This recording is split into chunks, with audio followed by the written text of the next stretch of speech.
আপনার ঘর কত? ইয়াত কিয় রাইজে ধরেছে আপনার? রাইজে কিয় ধরেছে আপনার? গরু গরু আনার কারণে ধরছি। পর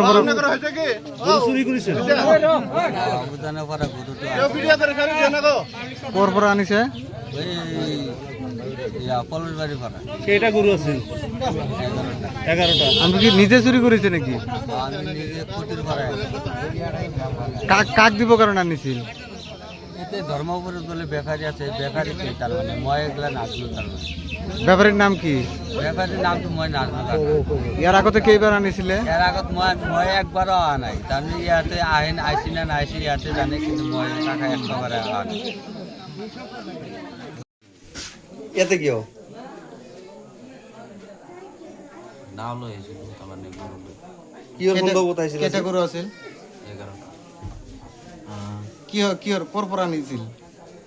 গরু লাগে হাতিমেরা পাহাড়ের কোপা লাগে। কার গরু আছিল? নাম আপনাকে আনিছে কোনে? লগর কেটা গোটা কেটা মিলি করে। না আপনি তো নাও যে আনিছে কোনো ভাই তো আপনাকে কইছে? কইছে এটাতে কইছে যে নাম নিজে না নো। আপনি আপনাকে কোনে কইছিল হেই নাম তো কোন? না গরুখিনি যে আনিব দিছিল আপনাকে কোনে আনিব দিছিল?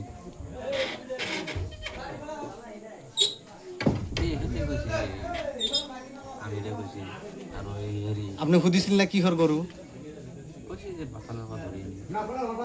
চুরি করে আনিছে তার মানে? আপনি জানাই কথাটো?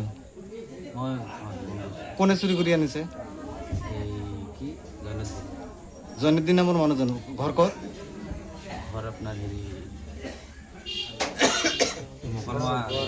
মুকালমোয়া। চুরি করে ক'ত মানে পাচার কৰিব বিচাৰিছিল? ইয়াতে আইজল নামৰ মানুহটো যে আছে ইয়াতে, আইজল নামৰ মানুহটো বুলি কয়। আজিজুল নামৰ মানুহ? আজিজুল ধৰ্মপুৰৰ মানুহজন কি গৰুৰ বেপাৰী নেকি? গৰুৰ বেপাৰী নে নাকি মই নাজানো। গৰুৰ বেপাৰী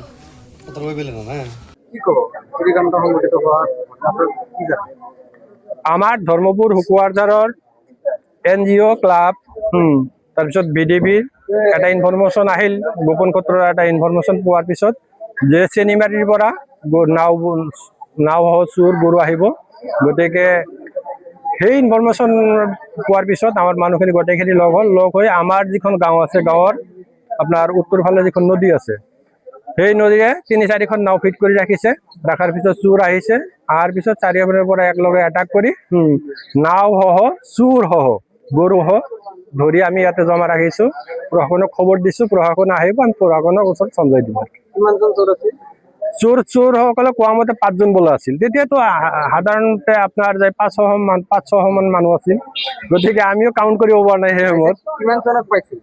আমি ৰাতিত পাইছোঁ 3জন, আৰু এজন দৌৰি গৈছিল, তাক পুৱাৰ বেলা 10টা মানত তাকো ধৰি অনা হৈছে। চেনিমাৰীৰ পৰা। ইয়াতে তেনেকুৱা আমি পোৱা নাই। চোৰসকলে কোৱা মতে ইয়াত যে বেপাৰী আছে, বেপাৰী আইজুল হক, চনব বাচ্চু বেপাৰী, তেওঁ বেপাৰী। এতিয়া আমি প্ৰশাসনক দাবী জনাইছোঁ এইটো সঠিক তদন্ত কৰি ইয়াৰ লগত আৰু কোন কোন জড়িত আছে, যদিও আমাৰ স্থানীয়ভাৱে আৰু বিশেষ ব্যক্তি জড়িত আছে, সেইসকলকো আইনৰ আওতাত আনি উপযুক্ত শাস্তি বিহিব লাগে।